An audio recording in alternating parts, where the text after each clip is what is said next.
ఒడిదుడుకులు, అడ్డంకులు, వీటన్నిటి మధ్యలో ఈ కార్యక్రమం జరుగుతుంది. చూస్తూ ఉంటే అర్థమవుతా ఉంది.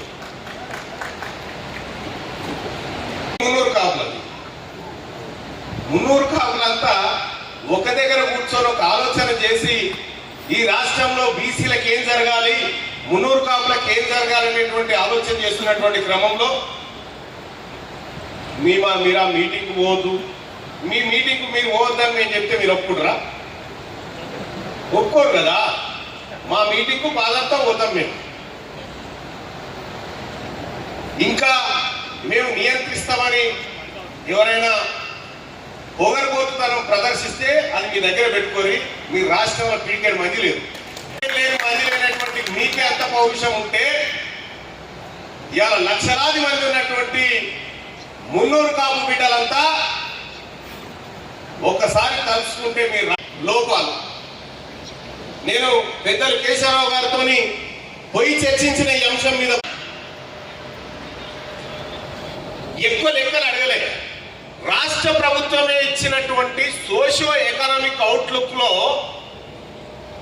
ఆ పుస్తకం రేవంత్ రెడ్డి గారు మరి మా డెత్ సర్టిఫికేట్లను చూపెట్టరు, బర్త్ సర్టిఫికేట్లను చూపెట్టరు అని చెప్పారంటే ఏది చూపెట్టడానికి వాళ్ళకి ఇష్టం లేదు.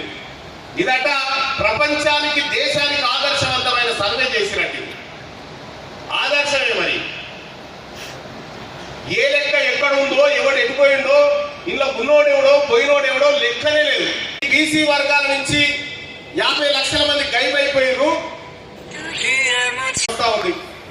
మీ నియోజకవర్గాల్లో మీరు నిలబడాల్సినటువంటి అవసరం ఉంది. కాబట్టి మీరంతా రాజకీయంగా సిద్ధం కావాల్సినటువంటి అవసరం ఉంది, ఉద్యమపరంగా సిద్ధం కావాల్సినటువంటి అవసరం ఉంది. అధికారాన్ని చేపట్టే దిశగా మనమంతా ముందుకు పోవాల్సినటువంటి అవసరం ఉంది.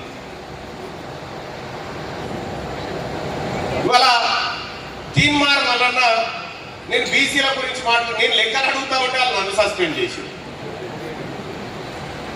తీన్మార్ మల్లన్నను సస్పెండ్ చేయడం అంటే ఓరలకేం కత్తిని బయటికి తీసినట్టు. ఏమైతుందా సస్పెండ్ చేస్తే?